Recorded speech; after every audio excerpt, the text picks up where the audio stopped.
Bonjour à toutes et à tous et aux autres aussi et bienvenue sur cette critique d'Impact Wrestling Under Siege qui a eu lieu dans la nuit du 15 au 16 mai 2021 si je ne m'abuse, un show qui était diffusé uniquement sur Impact Plus, la plateforme de streaming d'Impact. On en parle tout de suite. Du coup, cette carte a commencé avec un opener, bien sûr, vous en doutez, Brian Myers, l'un des éléments forts maintenant d'Impact qui affronte Black Taurus qui a rejoint lui DK. Il était accompagné ce soir de Rosemary et de Crazy Steve, bien sûr, les membres de DK. Un petit opener qui a pas mangé de pain, c'était quand même très très cool. Brian Myers renforce encore une fois son côté heel. Black Taurus c'est toujours très impressionnant sur un ring. Malheureusement pour lui, ce sera une défaite parce que Brian Myers va remporter la victoire. Malheureusement, voilà, il aura un petit peu triché l'ancien Kurt Hawkins en mettant les doigts dans les yeux.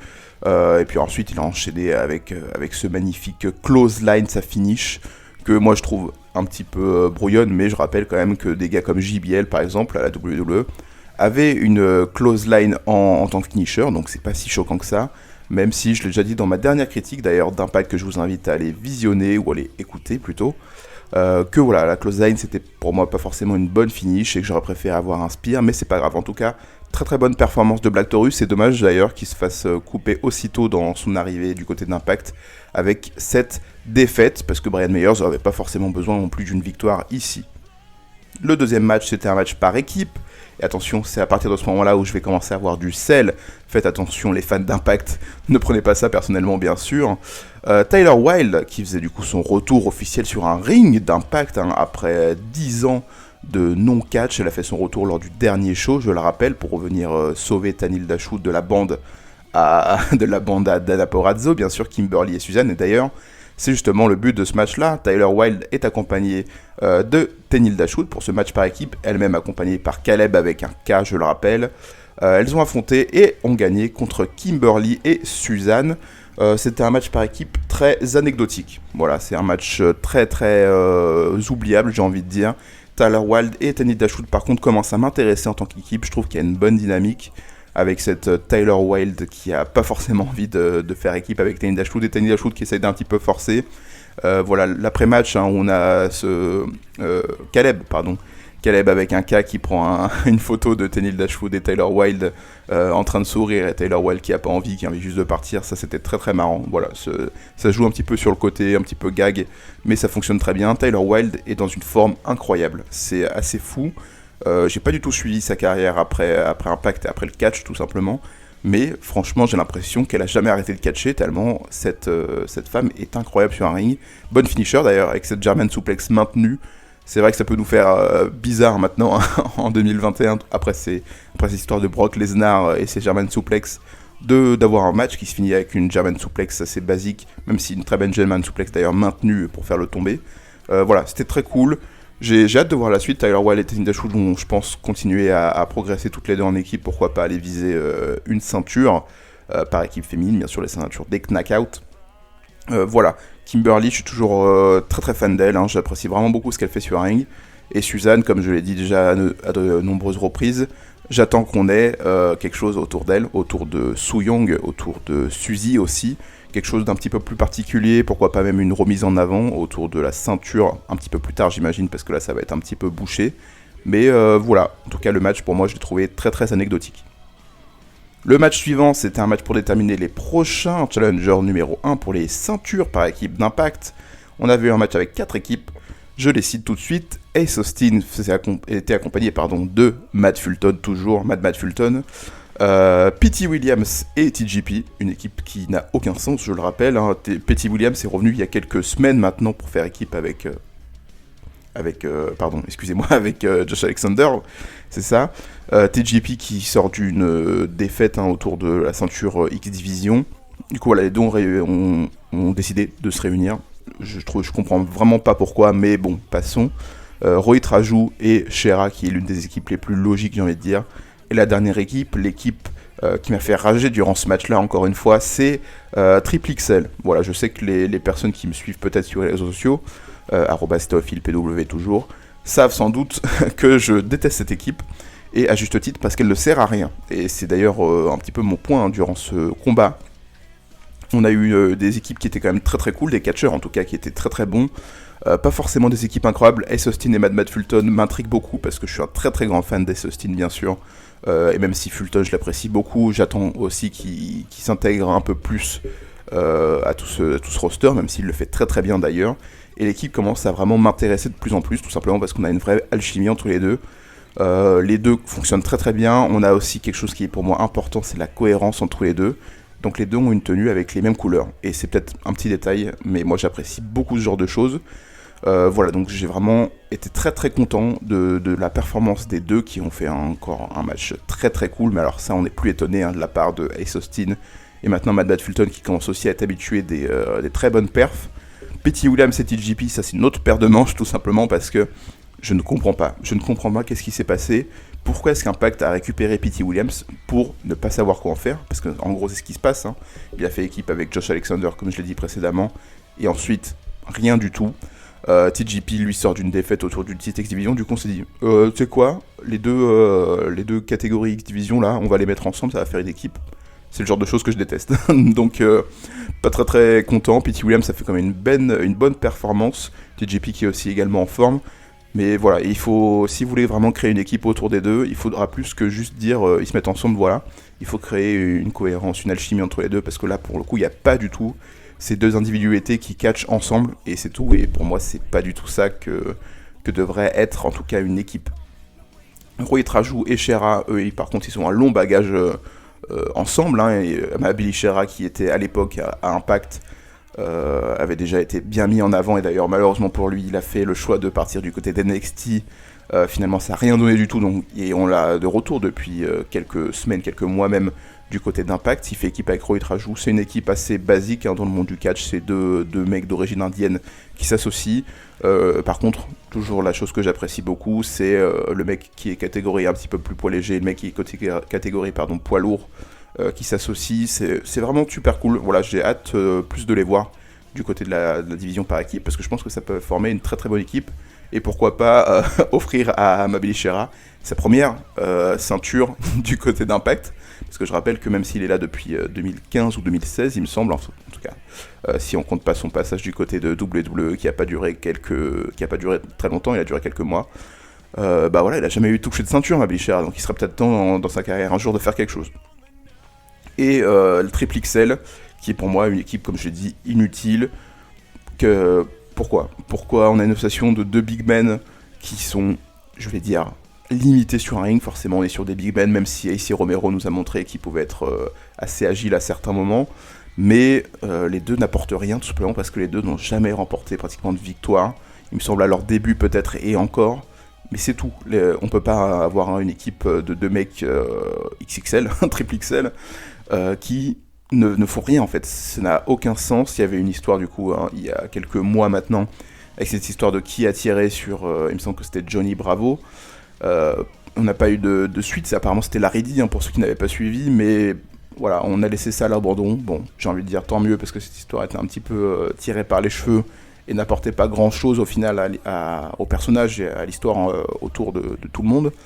Mais voilà, l'équipe Triple XL ne sert à rien. Donc, j'ai envie de dire, pourquoi continuer à faire ça avec eux? Il y a peut-être d'autres choses à faire, ou en tout cas, si vous voulez les utiliser, essayez d'en faire une équipe forte. Parce que quand on a quand même des super poids lourds, j'ai envie de dire, des super heavyweight, comme on dirait sur W2K, pourquoi est-ce qu'ils perdent tous leurs matchs? Ça n'a pas de sens. Voilà, c'est une victoire. Malgré tout, Ace Austin et Mad Fulton qui du coup remportent la chance pour affronter les prochains champions par équipe, peut-être, si ça change demain. Voilà, pour l'instant du coup on part sur un Ace Austin et Mad Fulton contre Finjuice, ça m'intéresse beaucoup.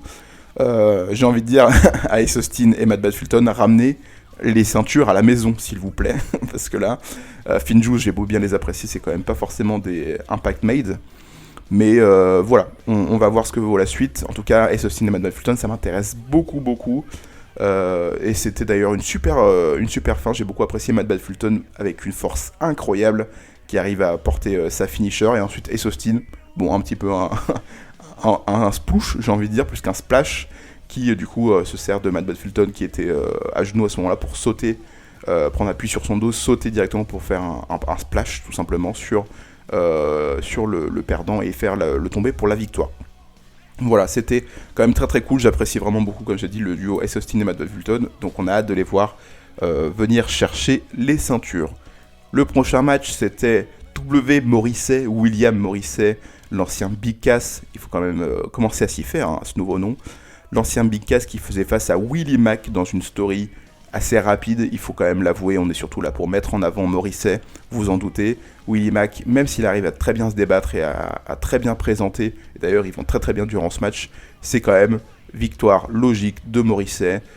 C'était très très cool, j'apprécie beaucoup Morrissey qui continue de catcher sous cette tenue avec cette croix, cette chaîne avec la croix, et ce pantalon noir, ce jean noir un petit peu là, qui le rend très très badass. Voilà, on dirait un petit peu un videur de boîte de nuit qui a envie de défoncer tout le monde. C'était quand même très très cool.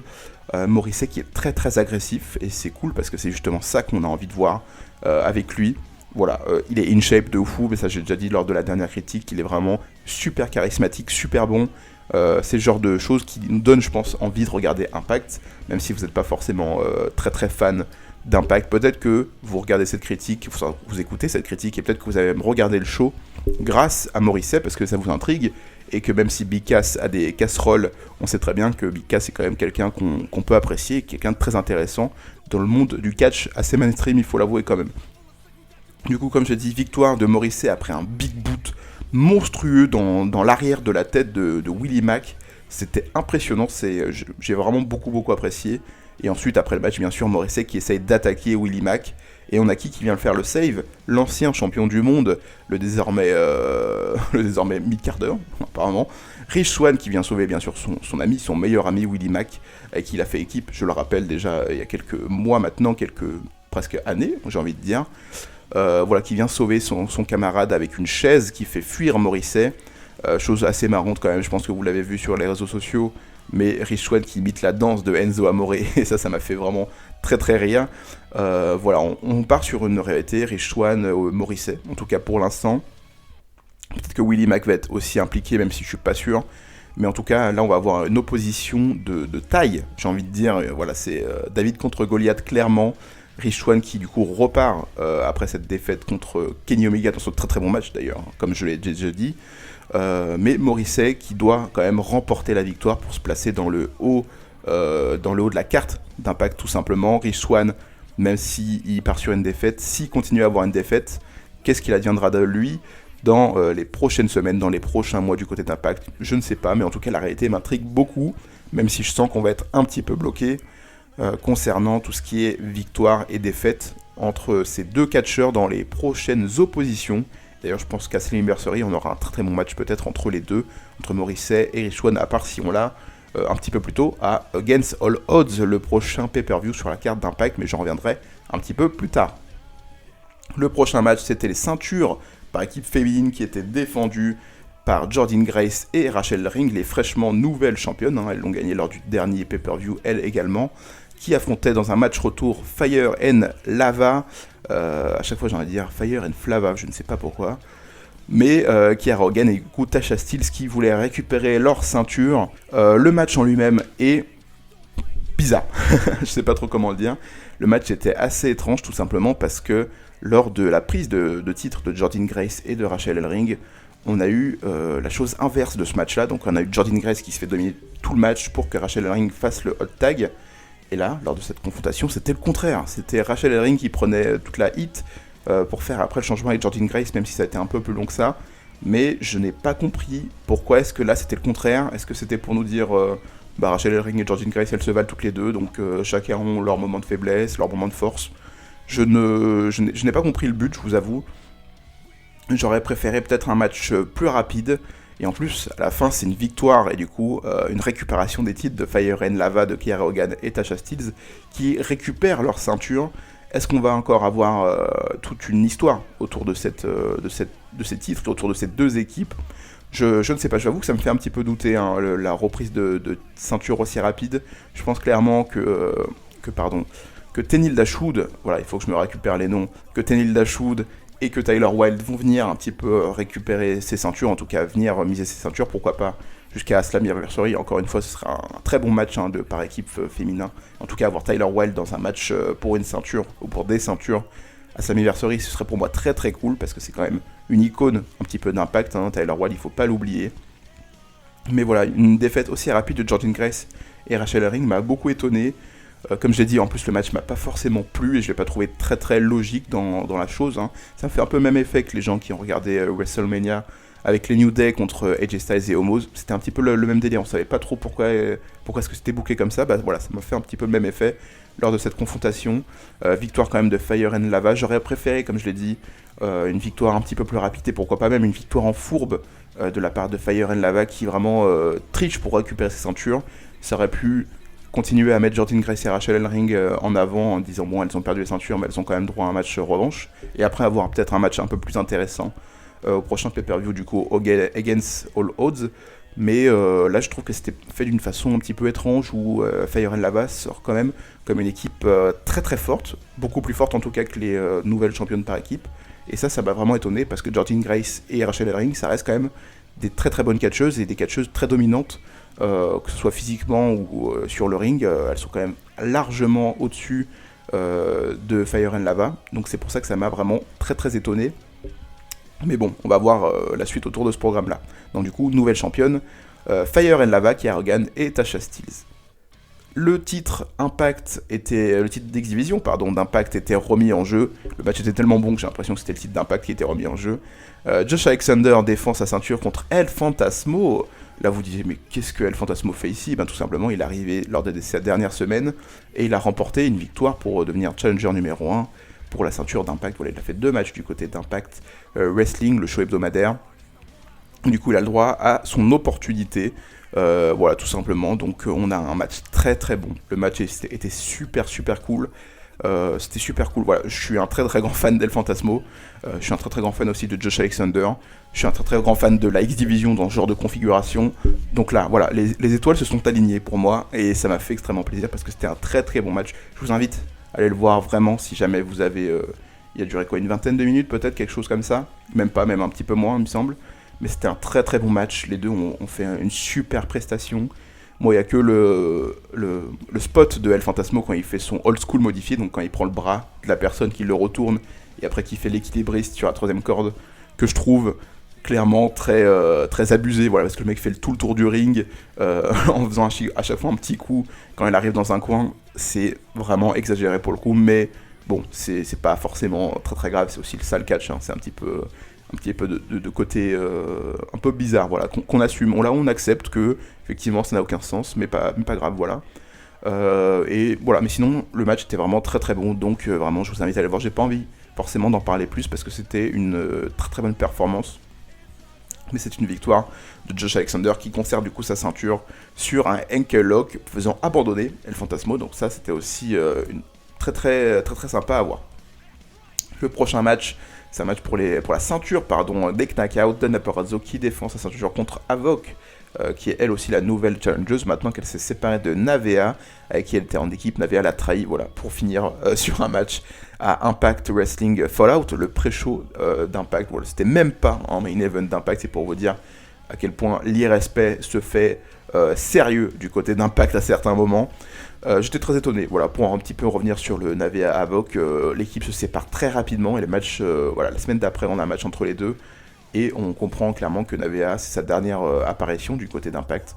Je suis assez étonné, j'aurais préféré qu'on ait plus de choses à se mettre sous la dent avec Navea parce qu'elle n'est pas restée très longtemps finalement, elle est restée combien, un an peut-être, un an et demi, même pas. Oui, il me semble d'ailleurs plus un an qu'un an et demi, quelque chose comme ça. Et malheureusement, il n'y a pas eu grand-chose avec Havok, à part une équipe assez dominante, mais qui n'ont jamais réussi à forcément faire la différence contre Fire and Lava. Mais voilà, je suis très très étonné de ça. Ça aurait pu apporter un peu plus de crédibilité si jamais on avait eu au moins en main event Navea contre Havok dans un match un petit peu plus sérieux, plus que dans un pré-show. Mais voilà, Havok du coup se place comme la nouvelle challengeuse numéro 1 de Dana Perazzo. Un match assez classique qui a très bien fonctionné, il me semble qu'il était assez rapide aussi, il n'a pas duré extrêmement longtemps. Victoire logique de Dana Perazzo, j'ai envie de dire, c'était pas le moment pour Havok. D'ailleurs, quand est-ce que ce serait le moment pour quelqu'un d'autre à part Dana Perazzo, je ne sais pas. Mais voilà, Deonna Purrazzo qui confirme encore une fois que c'est l'une des championnes les plus dominantes du côté des knockouts, j'ai envie de dire la knockout d'Impact. Voilà, avec un Fujiwara Armbar, elle fait abandonner bien sûr Havok avec sa finisher.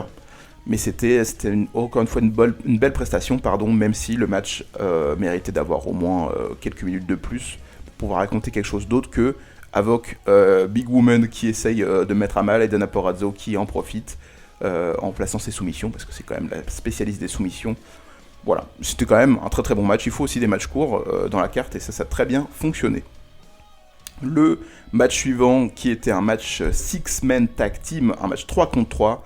D'un côté, on avait Eddie Edwards qui voulait défendre l'honneur d'Impact avec Finn Juice, Juice Robinson et David Finlay. Bizarre, il veut défendre l'honneur d'Impact avec des gens qui sont pas d'Impact, pourquoi pas. Qui affrontait du coup l'élite Karl Anderson, Luke Gallows, ou Doc Gallows si vous préférez, et le champion du monde d'Impact, Kenny Omega. Je sais que ça fait rager, c'est pour ça que je rigole en même temps. Je sais que ça fait un petit peu rager certaines personnes, c'est pas grave. Apparemment, dans l'histoire qu'on essaie de nous raconter, ce serait de la bonne rage, donc pourquoi pas. Le match 3 contre 3 était, je vais envie de dire, encore une fois, j'ai du sel, j'ai beaucoup de sel sur ce show, vous aurez remarqué. C'était ennuyant tout simplement parce que c'était pas un bon match. Je suis pas fan d'Eddie Edwards, ça je l'ai déjà dit dans des précédentes reviews. Eddie Edwards ne m'emballe à aucun moment. Je trouve son nouveau look ridicule. Voilà, vraiment, c'est vraiment très très bizarre. J'adorais vraiment quand il était en pur catcher, en pur wrestler. Bon, il a changé sa gimmick pour un petit peu se renouveler, ça c'était très cool. Mais maintenant, ça n'a plus aucun sens. Voilà, on dirait un mec qui ne sait pas ce qu'il fait. En tout cas, avec son personnage, je le rappelle bien. Mais voilà, on a eu un moment, cette sorte de passation entre Eddie Edwards et les ECW Originals, qui malheureusement n'est plus d'actualité apparemment parce qu'il n'est plus du tout dans le même style CW, donc avec la canne et tout ça. Voilà, je sais pas quoi en penser d'Eddie Edwards, mais ça m'en touche une sans faire bouger l'autre, je vous avoue. C'est dommage. Finn Juice, j'apprécie vraiment beaucoup les deux catcheurs, comme je l'ai déjà dit. C'est des catcheurs qui ont un très très bon potentiel et que j'aimerais vraiment beaucoup voir du côté de New Japan dans la division par équipe. Mais du côté d'Impact, c'est assez oubliable, je vous avoue, ce qu'ils font. C'est une équipe de babyface tout à fait classique en fait, qui fonctionne très très bien, mais qui malheureusement est un petit peu bloquée dans cette histoire avec les Good Brothers malheureusement.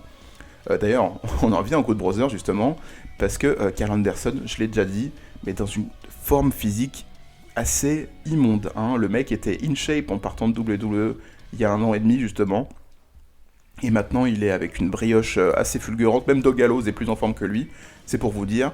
Et sur un ring, il présente rien du tout, Karl Anderson, quoi. Qu'est-ce qu'il fait ? Y a rien, il n'y a aucun dynamisme, aucun peps. En dehors de son spinebuster et de son cutter, j'ai envie de dire, il n'y a rien vraiment qui se démarque dans ce qu'il fait. C'est très très dommage, parce que Karl Anderson, c'est aussi un catcheur que j'appréciais beaucoup, notamment du côté New Japan, et malheureusement, le peu qu'il ait fait du côté WWE, j'ai vraiment beaucoup apprécié. Mais depuis qu'il est arrivé à Impact, c'est, pour moi en tout cas, c'est catastrophique. Vraiment, il n'y a aucun match incroyable, aucun match bon. La plupart des temps, à chaque fois qu'on voit un match des Good Brothers, c'est toujours grâce à Doc Gallows que ça devient cool, parce qu'il apporte ce côté big man et tout. Et franchement, oser me dire ça en 2021, que quand tu vois un match des Good Brothers, c'est grâce à Doc Gallows que c'est bon, ça me fait du mal, je vous avoue quand même. Je me dis, bon, c'est un bon catcheur, Doc Gallows, mais c'est pas non plus le genre de personne à devoir sauver, en tout cas, un match. En tout cas, voilà, il devrait maintenir la chose. Et Kenny Omega, je le présente plus, mon catcheur préféré, donc forcément je suis pas du tout objectif. Actuellement, on commence à partir quand même sur un champion ultra dominant qui va affronter des grosses têtes d'affiche, ça m'a un petit peu étonné. Mais voilà, le match ne m'a rien présenté. Ça finit avec une victoire en plus d'Eddie Edwards sur Karl Anderson avec son Boston Knee Party. Déjà, je trouve que c'est une finisher assez nulle, il faut bien l'avouer. Et en plus, voilà, Eddie Edwards et Karl Anderson qui finissent le match sur le ring, c'est les deux catcheurs que j'aime le moins dans cette confrontation. Donc, il y avait vraiment rien qui était fait pour me plaire dans cette confrontation. Kenny Omega et les Dragon Snap Suplex, étaient pour moi les meilleurs moments de ce match-là. Mais c'est à peu près tout. Et par contre, on peut quand même relever la bonne performance de Juice Robinson et David Finlay Jr., bien sûr. Qui ont fait encore une fois une très très bonne équipe et un très très bon travail de babyface en tant qu'équipe dans cette confrontation contre l'élite. Voilà, victoire d'Eddie Edwards et Finn Juice. Apparemment, On part sur un Eddie Edwards qui va aller confronter Kenny Omega un petit peu plus tard, mais apparemment, de dernières rumeurs qui viennent de tomber juste avant que j'enregistre cette vidéo, on aurait pourquoi pas une blessure d'Eddie Edwards qui serait assez importante. Donc, pour l'instant en tout cas, on part sur ça. Qu'adviendra-t-il à l'avenir? On ne sait pas encore, mais en tout cas, on vous tient au jus sur la chaîne qui claque. Le main event, c'était un match à 6 pour déterminer le prochain challenger au titre du collectionneur Kenny Omega. C'était Moose qui affrontait Chris Bay, qui affrontait Chris Sabin, qui affrontait Matt Cardona, qui affrontait Sami Callihan, qui affrontait Trey Miguel. Et oui, on a du beau monde dans ce main event, en dehors de Chris Sabin, j'ai envie de dire. Bien sûr, je plaisante, Chris Sabin, c'est toujours un TNA Originals, donc on le compte dans nos cœurs. En dehors de Matt Cardona, je voulais dire, qui est clairement peut-être l'élément le moins intéressant pour moi dans cette confrontation. C'était quand même quelque chose de très très cool, ça a duré pas très longtemps, une dizaine de minutes à peine. Mais on a réussi à mettre tous les mecs en avant, c'était très, très, très cool. C'est le genre de confrontation que j'ai envie de voir. Ça prend pas beaucoup de temps, c'est dynamique, ça a du peps, ça avance vite. Les mecs sont mis en avant. Et j'ai envie de dire, franchement, allez le voir, parce que ça mange pas de pain. Il y a des très très bons catcheurs sur un ring, qu'en plus, si jamais vous êtes plutôt habitué du côté de WWE, d'AEW ou même de New Japan, j'ai envie de dire, vous aurez des têtes que vous connaissez peut-être pas trop, donc ça peut vous intriguer, pourquoi pas peut-être même vous donner envie de regarder plus de choses par rapport aux catcheurs que vous aurez appréciés lors de cette confrontation. Trey Miguel, je m'attarde sur lui, je vais encore faire une fois un petit peu on passe de chaque catcheur en chaque catcheur pour que je donne mon avis. Trey Miguel, c'est un putain de catcheur. Le mec a un potentiel main event de dingue, franchement. Dès que je le vois arriver, je me suis dit, ce mec-là, s'il est bien booké, ça peut devenir, grosso merdo 1 an, ça peut devenir un catcheur, un main eventer d'Impact, mais incroyable. On rappelle également qu'il a fait le choix de rester à Impact plutôt que suivre ses camarades, ses amis de toujours du côté d'NXT, donc c'est déjà, j'ai envie de dire, une très très très très bonne chose pour Impact. Mais voilà, Trey Miguel, nouveau tatouage qui le rend encore plus fort, j'ai envie de dire, voilà, c'est un peu comme un Super Saiyan. Il est incroyable sur un ring, il n'y a aucune chose superflue dans son catch, même si le catch en soi est fait de choses superflues, je le rappelle quand même, mais le mec est net dans tout ce qu'il fait, c'est incroyable, il est super super bon, c'est vraiment très très cool. Donc Impact, j'espère que vous allez très très bien le bichonner, parce que pour le coup, lui là, je miserais bien mon argent dessus, le mec potentiel de dingue. Sami Callihan qui se présente comme le nouveau visage d'Impact maintenant contre Kenny Omega et contre cette guerre contre AEW, j'ai envie de dire, cette guerre à sens unique apparemment. Mais voilà, Sami Callihan qui retrouve un petit peu du peps dans cette chose. Il y a une nouvelle tenue que j'ai bien appréciée. Je commence à m'y faire à cette nouvelle musique d'entrée que j'avais du mal la première fois. Il fait, voilà, c'est du métal, mais le mec fait que réciter les surnoms de Sami Callihan, c'est un peu bizarre. Mais là, je commence à m'y faire, ça rentre un petit peu dans le personnage, donc je commence à m'habituer. Voilà, Sami Callihan, très très bon catcheur. J'ai pas forcément besoin de vous présenter la chose parce que le mec est dingue. Le mec est super bon dans ce qu'il fait et j'ai envie de voir, honnêtement, Sami Callihan aller confronter Kenny Omega et aller même confronter toute la bande à Kenny Omega à l'avenir. D'ailleurs, j'y reviendrai un petit peu plus tard dans cette confrontation parce qu'on a eu une altercation sur laquelle d'ailleurs on peut rebondir par rapport à peut-être la blessure d'Eddie Edwards.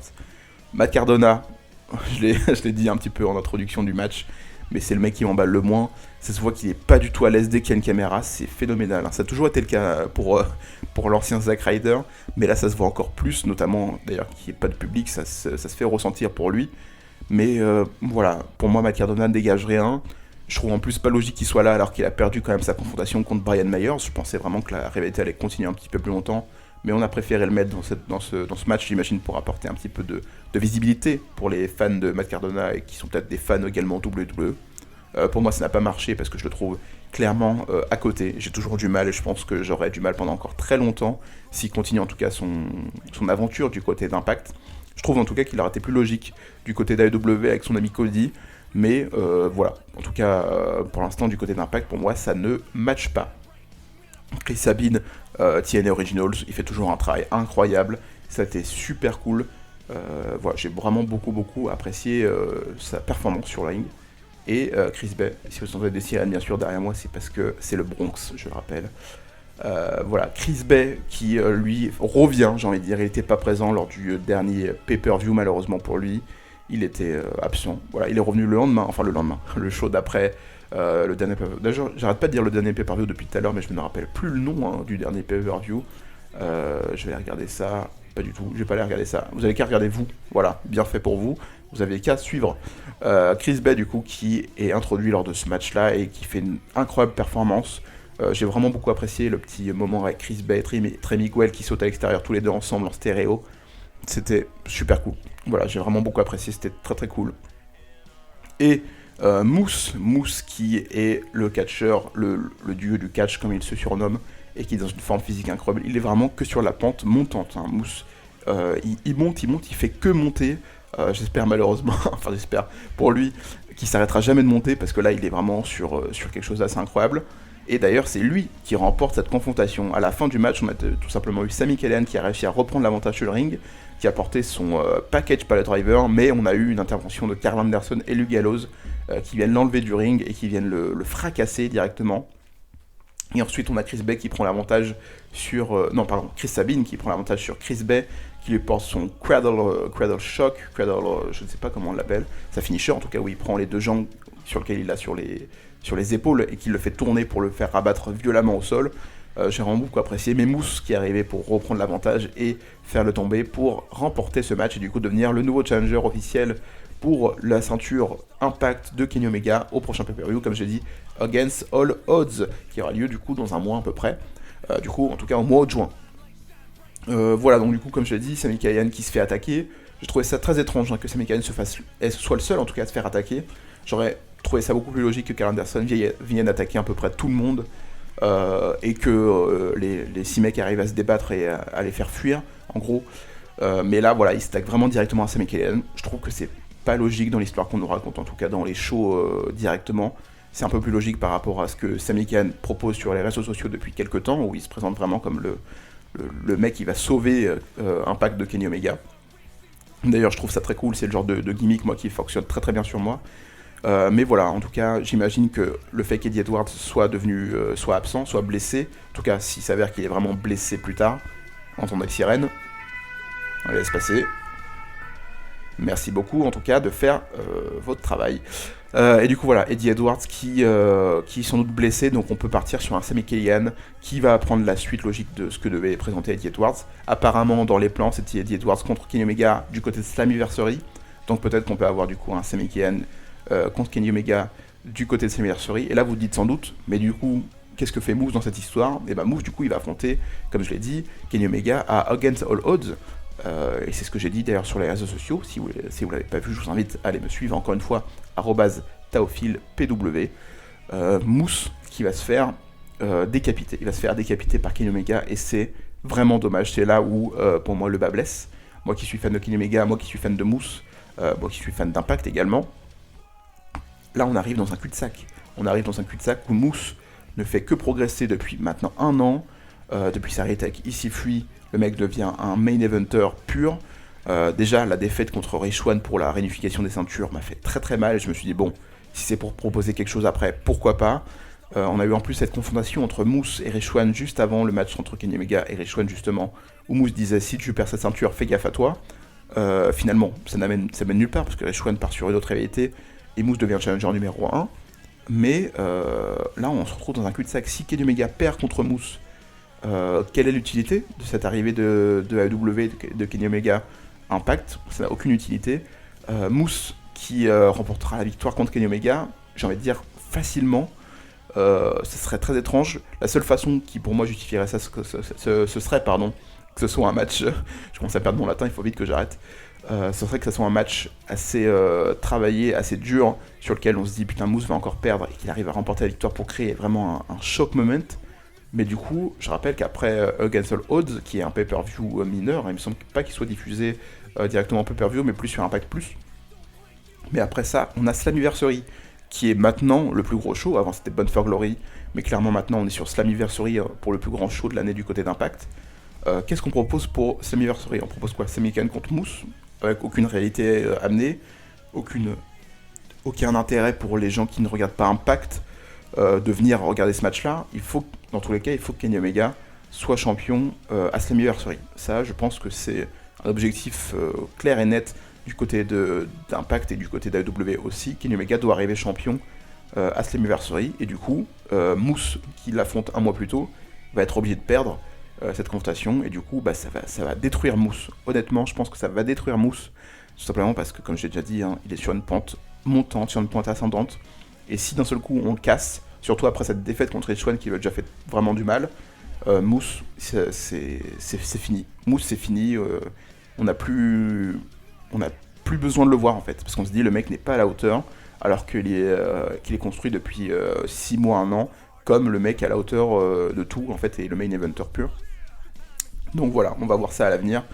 Si Impact préfère miser sur Sami Callihan plutôt que sur Moose, sachant également que je ne l'ai pas précisé, mais le contrat de Moose se termine en juin.